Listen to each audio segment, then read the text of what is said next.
சின்னஞ்சிறு கூட்டுக்குள்ள சொர்க்கம் இருக்கு.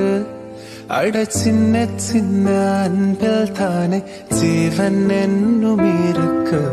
பட்டாம்பூச்சி கூட்டத்துக்கு பட்டாயதுக்கு அட பாசம் மட்டும் போதும் கண்ணே, காசு பணம் என்னத்துக்கு. பச்சை கிளிகள் தோளோடு பாட்டு குயிலோ மணியோடு பூலோகம் ஆனந்தத்தின் இந்த பூமிக்கு கண்ணீர் சொந்தமில்லை.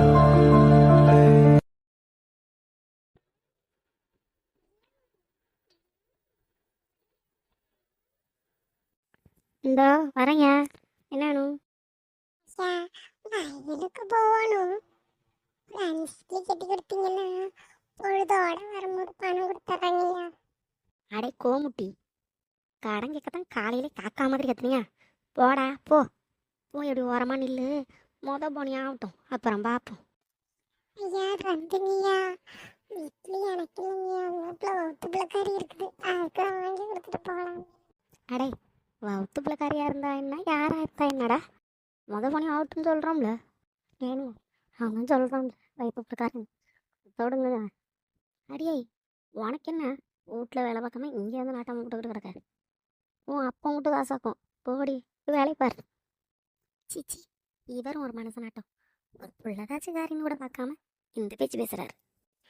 ஏனுங்க அப்படியே எனக்கு ஒரு 6 இட்லியும் 2 தோசையும் கேட்டுட்டாங்க.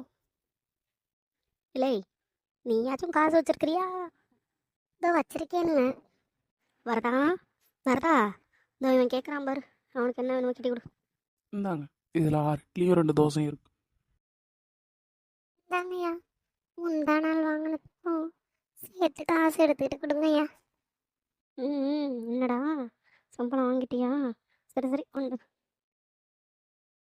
ஐயா எனக்கு ஒரு 2 செட்டு பூரியும் தோசையும் சாப்பிட விடுங்கய்யா. இந்தாங்கய்யா பிடி.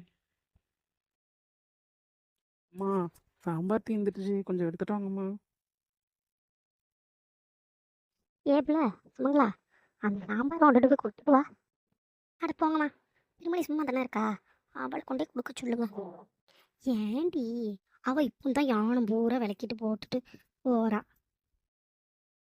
இந்த சாம்பார் கேட்டு எவ்வளோ நேரம் ஆச்சு, உள்ளது சிரிக்க என்னதான் பண்ணுறாளோ. அடியே சுமங்களா, உன்கிட்ட ஒரு வேலை சொல்கிறதுக்கு சும்மாவே இருந்துட்டு போகலாம்.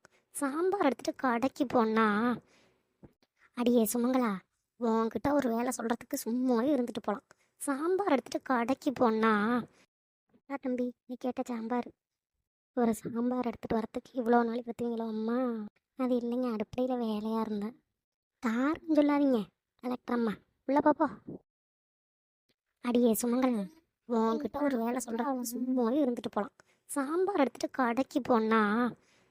அவர் என்னைக்கு திட்டாமல் இருந்திருக்காரு இன்னைக்கு இருக்கிறதுக்கு? என்ன விஷயமா வந்துட்டுமா? இல்லைங்கக்கா, தம்பிக்கு ஒரு இட்லி வேணும், அதை வாங்கிட்டு போகலாமேன்ட்டு வந்தேன். அடி இந்தா எடுத்துகிட்டு போ. சரிக்கா. என்னங்க பார்க்குறீங்க, இந்த நவநீத அம்மாவுக்கு அவங்க பேருக்கு ஏற்ற மாதிரி 9 பிள்ளைங்க. இந்த நடேசன் இருக்காரே, சரியான கரார் பேர் வழி. வியாபாரம்னு வந்துட்டா ஒரு பைசா கூட குறைச்ச மாற்றிக்க மாட்டார். ஆனால் இந்த அம்மா அப்படி இல்லை, யார் என்ன கேட்டாலும் அள்ளி கொடுக்கும். உங்கள் குடும்பமே ஒரு கதை தான். எந்த குடும்பத்துலங்க எல்லாரும் ஒரே மாதிரி குணத்தோடு இருக்காங்க? ஏன் குடும்பத்தை எடுத்துக்கிறீங்க? நம்ம கை விரல்களில் எல்லா விரல்களும் ஒரே மாதிரி இருக்கிறதில்ல. அது மாதிரி தான் இவங்க குடும்பம். இவங்க குடும்பத்தில் இன்னும் என்னென்ன சுவாரஸ்யமாக நடக்குது அப்படிங்கிறத அடுத்தடுத்த எபிசோட்ஸில் பார்க்கலாம் வாங்க.